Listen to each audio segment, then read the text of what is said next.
মনের প্রীতি রসিক বলে শেষ মিনতি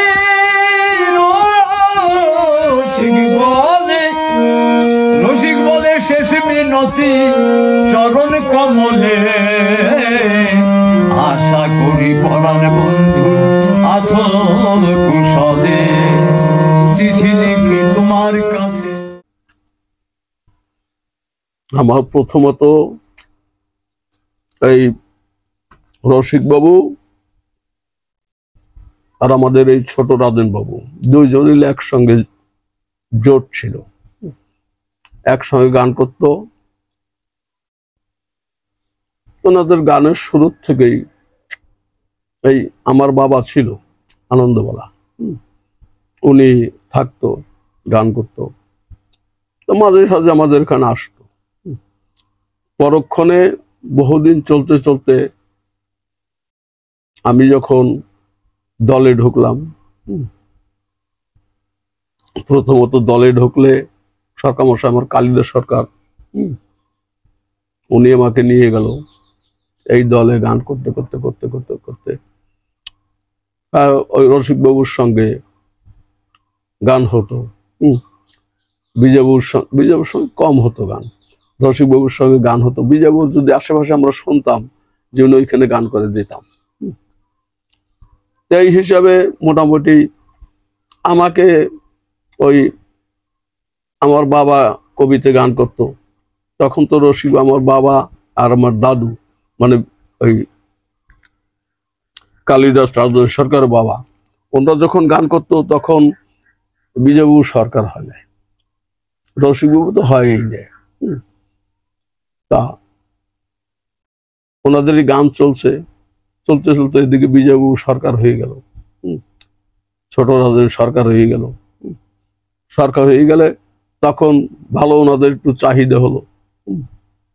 তখনও রসিকবাবু সরকার না, অনাদি সরকার কিছুটা শুরু করছে।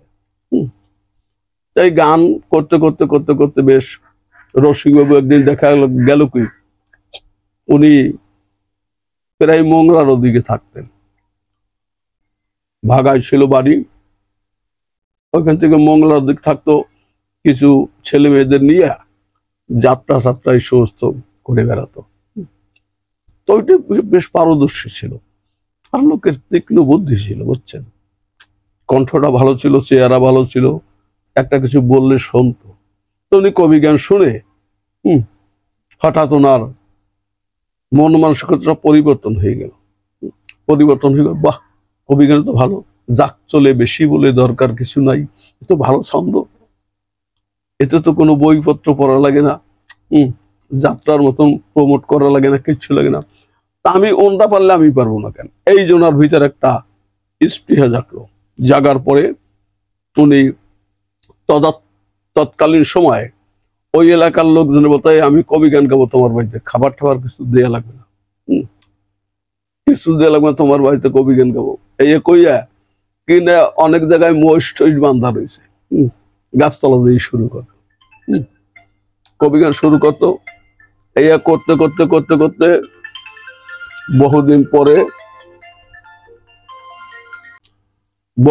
পরে এই অনেক বছর করছে, তখন কিন্তু উনি মোটামুটি ভালো গায়ক, ভালোটা শিল্পী। এই যে আমাদের বর্তমানে মাঝখান দিয়ে যে কিছু শিল্পী ছিল, যেরকম পাগল রাজেন্দ্র সরকার,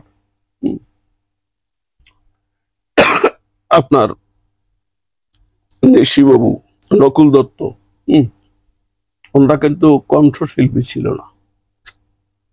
পাগল রাজেন্দ্র সরকার কণ্ঠশিল্পী ছিল না, কিন্তু কবি গানের সমস্ত কিছু ওনার পুঁজি, ডাকমাত শিশকী সংবাদ কবি সব ওনার লেখা। এখন শিল্পী ছিল বিজয় সরকার, শিল্পত্ব বলতো,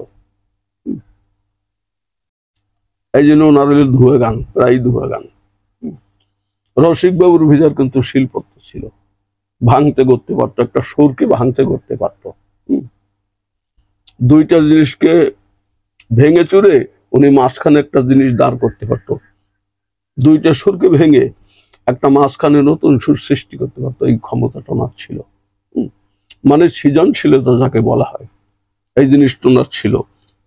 তৎকালীন সময় রচনা করে আপনার বাড়ি গেছি গান করতে, কিন্তু আপনার উদ্দেশ্যে একটা গান লেখ, ওই আসরেই গাওয়া অনেক সরকার পারবে না, এই যে এখন অনেক সরকার পারবে না, কিন্তু ওনারা পারত, এই ক্ষমতা ওনাদের ছিল। যাই হোক, এতগুলো ক্ষমতা অর্জন করে তারপরে একদিনকে আসলেন, কবিগান হচ্ছে ওই ওনাদের ওইখানে বাবুর বাড়ি জরবাঙ্গার পাশে, কবিগান হচ্ছে বিজয় সরকার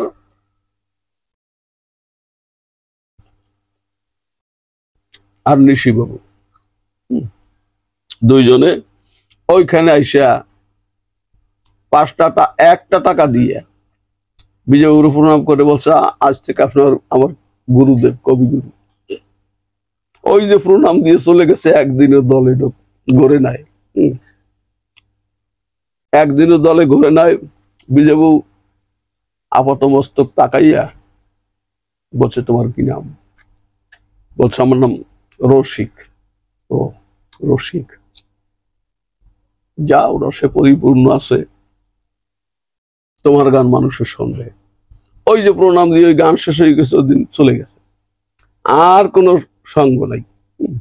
গিয়া এখন ওই এর বাড়ি ওর বাড়ি বলতো যে আমি কবি গান গাবো, আয়োজন করো। কোনো জায়গায় তো পয়সা, খরচের পয়সা দিত, কোনো জায়গায় তো দিত না, কিন্তু উনি গান গিয়ে আসতো। এই তো দেখা গেল কয়েক বছরের ভিতরে রসিক রসিক হয়ে গেছে দেশ, সুনাম ছড়াই গেছে সব দিক। তারপরে বাবুর কাছে গেল, বিজয় বাবুর কাছে,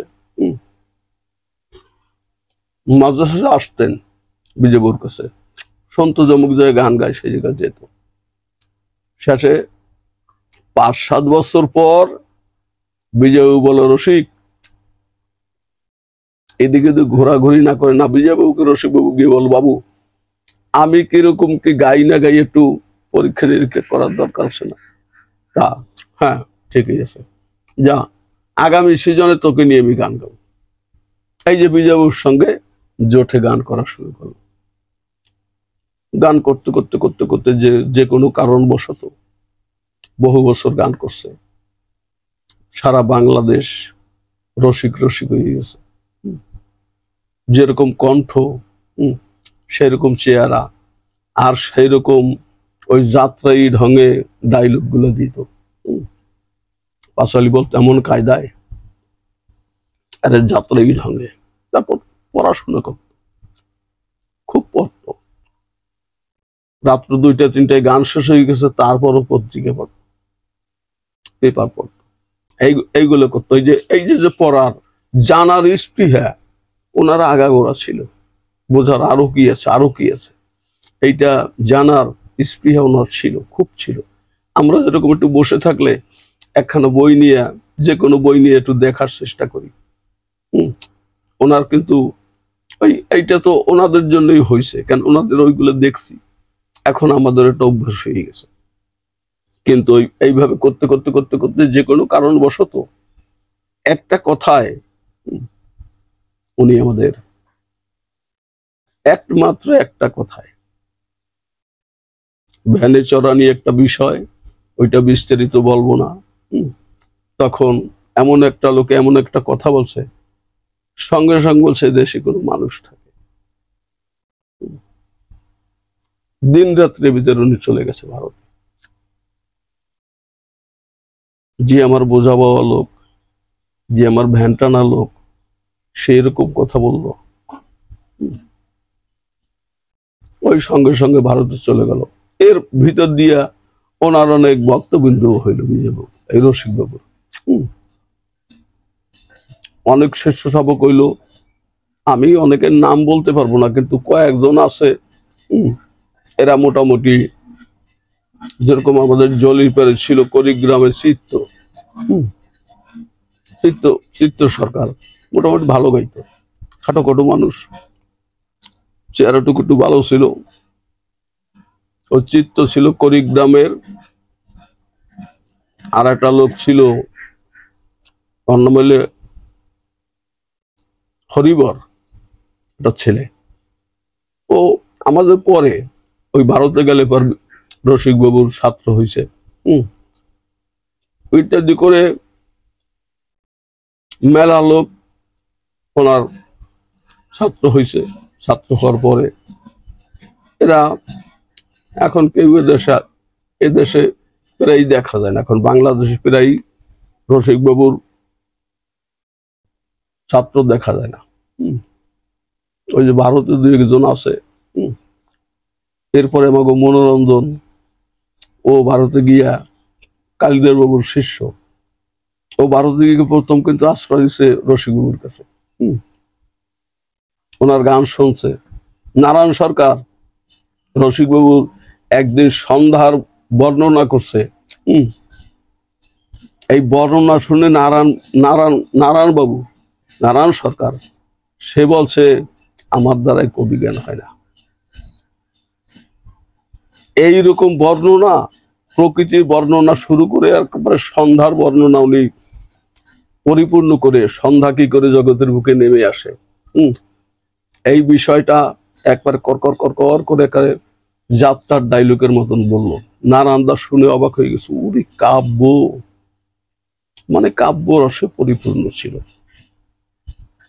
এই রসিক বাবু একবার আমাদের এইখানে আসলো। কালীধর সরকার, রাজেন্দ্র সরকার, আমার বাড়ি কিন্তু এইটা, এই যে আমি যে বাড়ি থাকি এই বাড়ি। এইখান থেকে সরকারি একটা মামলায় পড়ে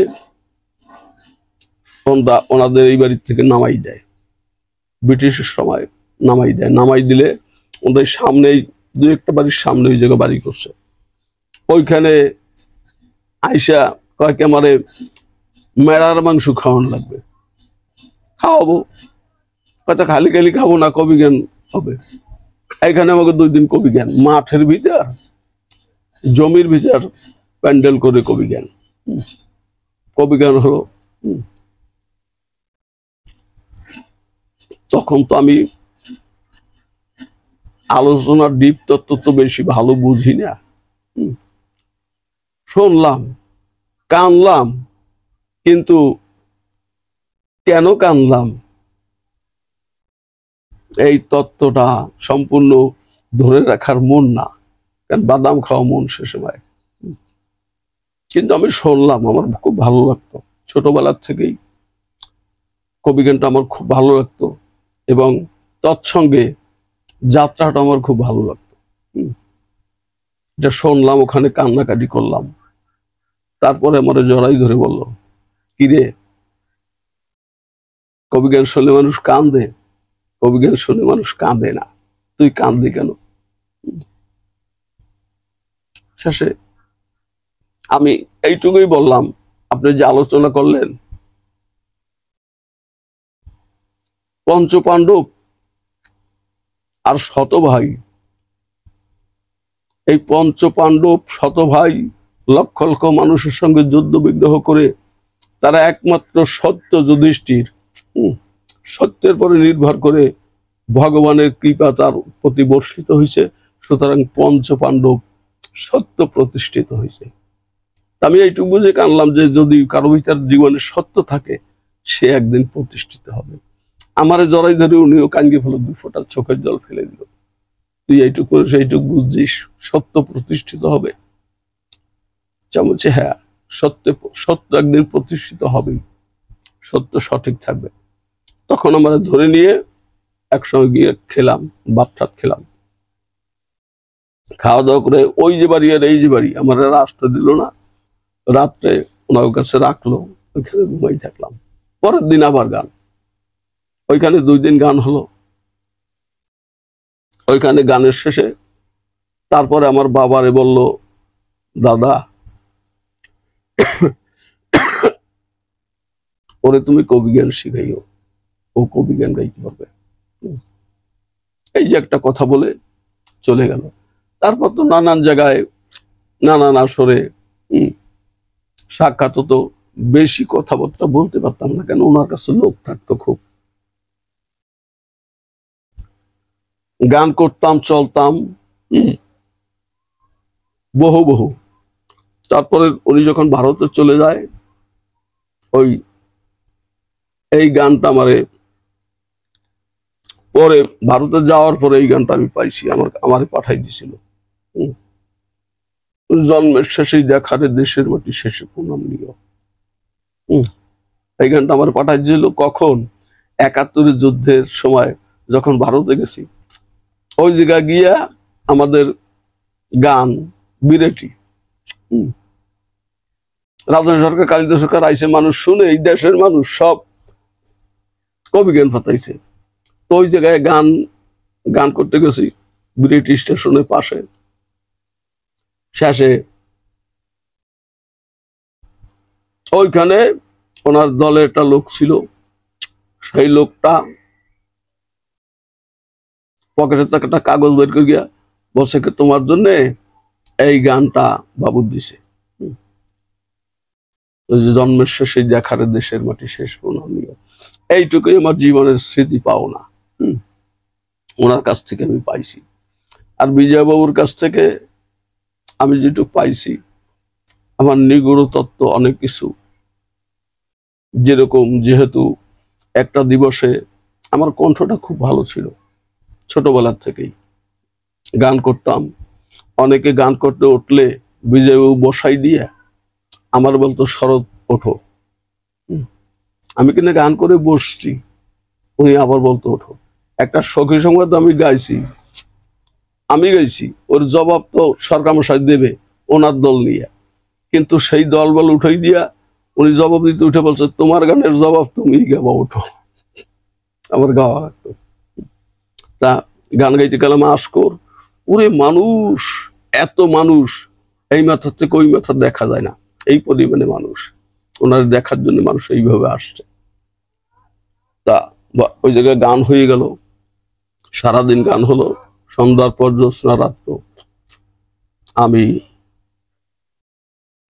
এক ডাক্তারের বাড়িতে বসে আমরা কথাবার্তা বলতেছি, ওনারা পান পোন খাইতে আসছে, আমি তো তখন পান কোনো নেশা করি না। ওনার ছোট ছোট খেলি বিজে বুড়িয়ে বসে বসে বানাই দেই। হঠাৎ কালিদাস সরকার বলল কি, আমার এই একটা সমস্যা হয়েছিল, ফুলতলা আছে না, বটিঘাটা ফুলতলা, ওই আসরে কেটার জন্য একটু সমস্যা করছিল। ওই আসর থেকে চরাত করে পড়ে গেছিলাম হারমোনিয়ামের পার, গান গাইয়ে এই অবস্থায়। তখন তো পরক্ষণে এক ফকির সাধু, উনি মাটিতে চাপড় দিয়ে বলল, কে করছস? এই মুহূর্তে না আসলে 10 মিনিট তোর জীবন শেষ। তখন আমারে ওই জায়গায় 3 তলাটা বিল্ডিং ছিল, বিল্ডিং এর উপর নিয়ে কালিদাস সরকার জল ফোটা দিয়ে ঠিয়া ই করলো। কিন্তু দেখা গেল যে আস্তে আস্তে ওইটা গেছে, কিন্তু কণ্ঠটা একটু ডিস্টার্ব পাচ্ছে। ওই যে পরক্ষণে যখন গান করতাম, মাথায় গিয়ে আমি তো 6:30 নিচে গান গাইতে পারতাম না, তো মাথায় গিয়ে কর করতো। একদিনকে ওই আসকর বসে সরকার মশাই কালিদাস সরকার বললো কি, কাকা ওর কণ্ঠটার মাথাটা একটু কর করে, তুই একটা দিতে পারিস না, তো ভালো হয়ে যায়। এই সরকার মশাই সুযোগ পেয়েছে। সরকার মশাই অমনি পাউ জড়াই দিতে বলছে, আপনি থাকতে আমি কি দেব। তখন আমার কাছে প্রণাম কর দর, তখন আমিও প্রণাম করে পড়ছি, সরকার মশাই পড়ছে। তখন যাই হোক, বিজয়বাবু 1-2 দিন 3 দিনের দিন আমাকে একটা জিনিস এই বাড়িতে বসেই উনি খাওয়াই দিয়ে গেছিল। এইটা ব্যক্ত করব না, সুতরাং এই অলক্ষে কৃপাটুক ওনার পাইছি। এখনো যদি আমি কোনো কিছুর জন্য ভাবনা চিন্তা করি, এখনো দেখি যে বিজয়বাবুর সাথে গান করি। ওই যে অমুক জায়গায় যাইতেছি, অমুক জায়গায় ভোর রাত্রে বিজয়বাবু প্রার্থনায় বসছে, গান গাচ্ছে। এইগুলো কিন্তু এখনো দেখি, স্বপ্নাবেশে হোক যেভাবে হোক, এখনো অনেক অনেক বিষয় প্রায় আমার সঙ্গে সাক্ষাৎ হয়। অনাদিবাবু তদ্রুপ করত, উনি মাঝে সাঝে আসতো এই বাড়িতে। তা মোটামুটি ওনাদের প্রত্যেকেরই একটা কৃপা আমার প্রতি খুব ভাবে ছিল, কারণ আমি ছিলাম খুব নরম মানুষ। সারাদিনের ভিতর 5টা কথা বলতাম না। এখন যে কথা বলি, সারাদিনের ভিতর 5টা কথা বলতাম না। সারাদিনের ভিতর না খাই থাকলেও বলতাম না যে আমার ক্ষুধা লাগছে। এই জন্য আমার খুব ভালোবাসতো সবাই। এই যে অনাদিবাবু তো একবারে দারুণ ভালোবাসতো, মনের থেকে দারুণ ভালোবাসতো।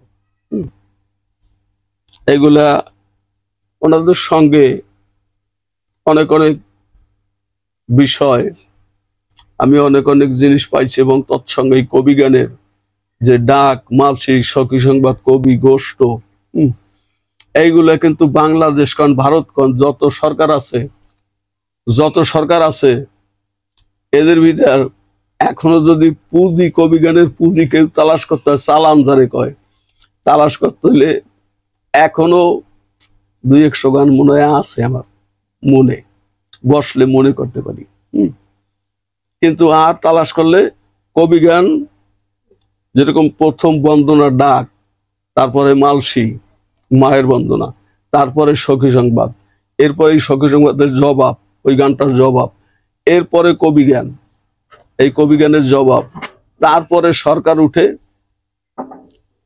যে আলোচনা করত, টপ্পা করে ধুয়ে দিয়ে আলোচনার দিকে যাইতো। কিন্তু এই যে মূল চালান যেগুলা, এইগুলা প্রায় সরকার দ্বারা বর্তমানে নাই।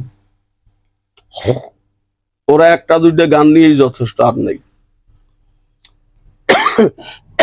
এখন তো অসীমবাবুর কৃপায় এই বন্দনাটাও গাওয়া লাগে না, উনি দুঃখ করে ফেলাইছে। বন্দনাও গাওয়া লাগে না, গাওয়া লাগবে না, আপনার সরকার উঠেন, এই জায়গায় শুরু হয়ে গেছে। কিন্তু এখনো বরিশাল জেলায় গেলে এদেরকে ওই সখী সংবাদ শুনান লাগে, মালসী শুনান লাগে, কবিগান শুনান লাগে, জোড়ায় জোড়ায় গান গাওয়া লাগে। এই জন্য এখনো অনেক সরকার বরিশাল জেলায় বায়না নিতে সাহস পায় না, এই গানগুলো এখনো শুনে।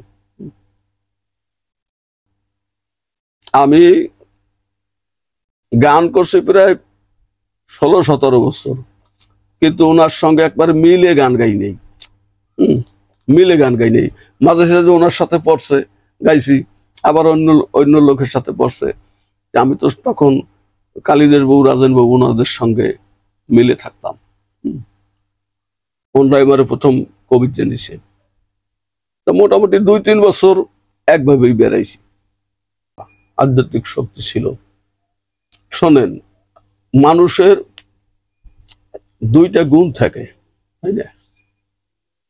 একটা মানুষের 3টা বিষয় থাকে, যেরকম সাত্ত্বিক, রাজস্বিক, তামসিক, 3টা জিনিস থাকে, তাই না? যেরকম সাত্ত্বিক গুণটাও রসিকবাবুর ছিল, রাজস্বিক গুণটাও ছিল, খুব ভদ্রভাবে বেড়াইতো পোষপাশে, তামসিকতাটাও ছিল, তামসায় জড়াই দিত খালি খালি। চেহারা ভালো ছিল তো, এটা ওনার দোষ দিলে হবে না, জড়াই যেত খালি খালি। এই জন্য আধ্যাত্মিক শক্তি বিশাল ছিল। মায়ের বাগদেবীর কৃপা উনি সরাসরি লাভ করছিলেন, রসিকবাবু, বুঝছেন? সরস্বতী মায়ের কৃপা সরাসরি লাভ করছিল। এখন তাতে একটু নিষেধাজ্ঞা ছিল, মা সরস্বতীর কৃপা লাভ করলে অনেক অনেক জিনিস থেকে এড়াই থাকতে হয়। এইটা ওনার চেহারার জন্য উনি পারে নাই, ধরা খেয়ে গেছে। সুতরাং আসরে যখন দাঁড়াতো পূর্ণ সাত্ত্বিক ব্যক্তি, তখন মুখ দিয়ে একটা কথা বললে তাই বলতো। যেরকম আমরা একটা ঘটনা আমার এই মনে আছে, গান করতে গেছিলাম চ্যাঙ্গার ডাঙ্গা, বুঝছেন? এই মাগুরের পাশে চ্যাঙ্গার ডাঙ্গা, নলদি, নোহাটা, রাজপাট, ওর পাশেই চ্যাঙ্গার ডাঙ্গাটা গ্রাম আছে। ওই জায়গায় গান করতে গেছিলাম রসিকবাবু আর কালীদের বাবু, 2 জনে। তা 2 জনের তো কর্কট গিয়ে সুর। তো গান এই পরিমাণে হইল, এই কালীদের বাবু না, রসিকবাবুর রাজেন বাবু, তা গান এই পরিমাণে হইল। গান হওয়ার পর রাত্রে 1 ভদ্রলোকের 5 বিঘা জায়গায় কুশোর, এই কুশোর পাতি শিয়ালে খাইয়ে যায়। তাই এই জায়গায় রাজনীবাবু বসা, এই জায়গায় রসিক বাবু বসা, পাশাপাশি দুইজন সকালবেলা। এখন ওই বাবু মালিক এসে বলছে, বাবু আমার কুশোর গুলা সব পাতি শিয়ালে খাইয়ে যাইতে লাগছে, কি করা যায়, একটু ফিরে দিতে পারেন না? আর রাজনীতি সরকার কিন্তু লড়ে চড়ে না। উনি কোনো কথা কওয়ার আগেই রসিকবাবু কথা, এই পাতি শিয়ালে খাবে, তুমি যাও কতগুলো ইঁদুরের মাটি নিয়ে এসে দাও। ইঁদুরের মাটি আনছে, আনলে পারতো ওই রসিকবাবু এটা ওটা কই যেন ফু দিয়া কইছে, নাও জমির সাইড দিবি, সেই দিস আর পাতি শিয়ালে খাবে না। সেই লোকটা বাস্তব প্রমাণ, ওই মাটি লোক ছিটেই দিচ্ছে, আর কোনো পাতি শিয়ালে একখান কুশোরও খায় না। একদিন রাত্রে উনি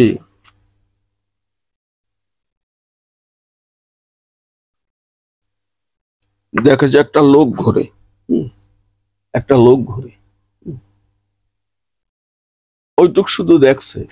কিন্তু আর কয়েকদিন পর ওই রসিকবাবুর একটা লোক, বুড়ো একটা লোক বলছে, আর কত খাটাবি পাগল রে, মানে গণেশ পাগল কথা বলছে, পাগল রে আর কত খাটাবি, কতদিন পাহারা দেবে তোর কুশোর ক্ষেত।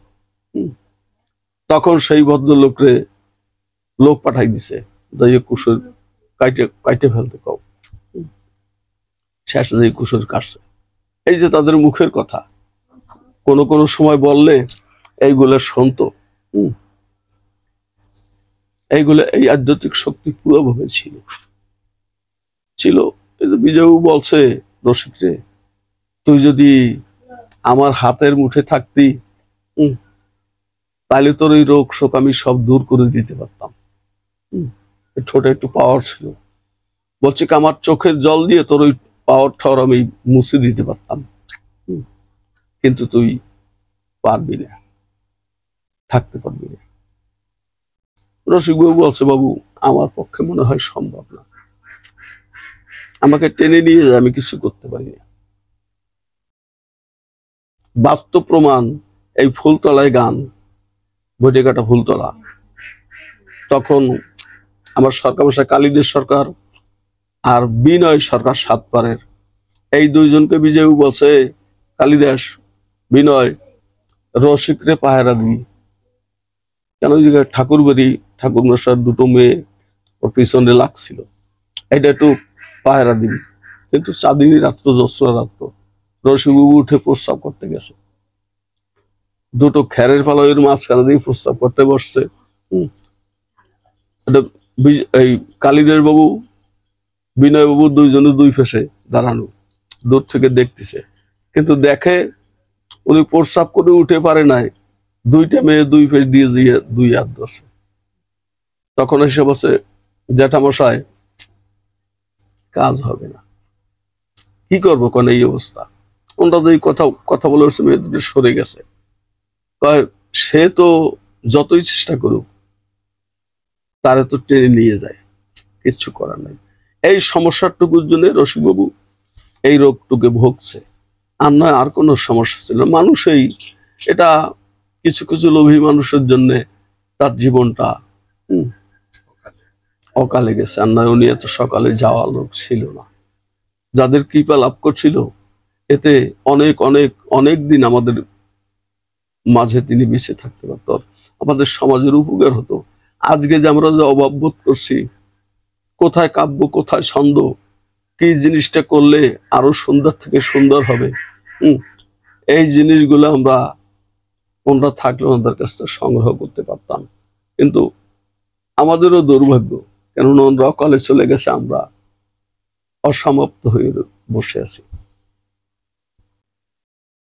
আর ওনারা যদি ইচ্ছা করতো যে এই ভাষাটা, শব্দটা ব্যবহার করব না, সেই কথাটা তাদের ব্যবহার করা লাগতো না, করতোই না। ওই আসরে ক বলবা না, যদি কেউ বলতো ক বলবা না, তাছাড়া ওরা আলোচনা করে দিত, কোথাও একটা ক বসাতো না।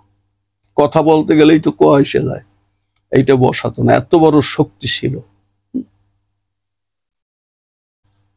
এইটুকুই আমার সংক্ষিপ্ত। আমি যেটুক জানি, যেটুক মনে আছে, সব তো মনেও নাই, কারণ স্মৃতির পাতায় তো অনেক কিছু শুকিয়ে গেছে। কেমন আছে পরের ঘরে,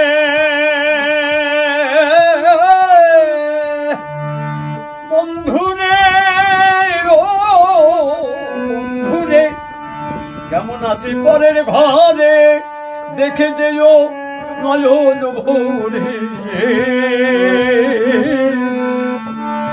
আছে বন বিহাগী কেমন করে, আছে বন বিহাগী কেমন করে, বাতাসে গলে। আশা করি পরাণ বন্ধু আসো কুশলে।